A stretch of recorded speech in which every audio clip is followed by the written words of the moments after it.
Hi friends, welcome to KV channel. இப்போ மாங்காய் சீசன்றதுனால மாங்காய் நல்லாவே சீப்பாக கிடைக்குது நம்மளுக்கு.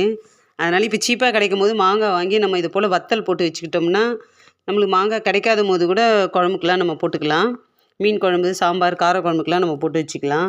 நம்ம குழம்புக்கு என்ன சைஸ் போடுவோமோ அதே சைஸ்லேயே நம்ம கட் பண்ணி ஒரு தட்டில் போட்டு காய வச்சுக்கலாம். இப்போ அடிக்கிற வெயிலுக்கு 3 நாள்லேயே உங்களுக்கு நல்லா காஞ்சிரும். அது பாருங்கள், இதை போல் அரிஞ்சு நம்ம தட்டில் வச்சு காய வச்சுக்கலாம்.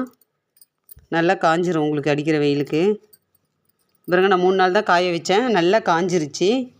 இது போல் காய வச்சு நம்ம ஒரு டப்பாவில் எடுத்து போட்டு வச்சுக்கலாம். மாங்காய் நம்மளுக்கு கிடைக்காத போது கூட ஒரு மீன் குழம்பு வைக்கிறதுக்கோ, கார குழம்பு, சாம்பாருக்கு இதுக்கெல்லாம் போட்டு வச்சோம்னா ரொம்ப நல்லாயிருக்கும். இது போல் நீங்களும் வத்தல் போட்டு டப்பாவில் எடுத்து வச்சுக்கோங்க. சீசன் இல்லாத போது நம்ம போட்டு வச்சுக்கலாம். எப்போனாலும் இது யூஸ் பண்ணிக்கலாம், கெட்டு போகாது. நல்லா ஈரப்பசை இல்லாமல் இது போல் நல்லா காய வச்சுக்கோங்க.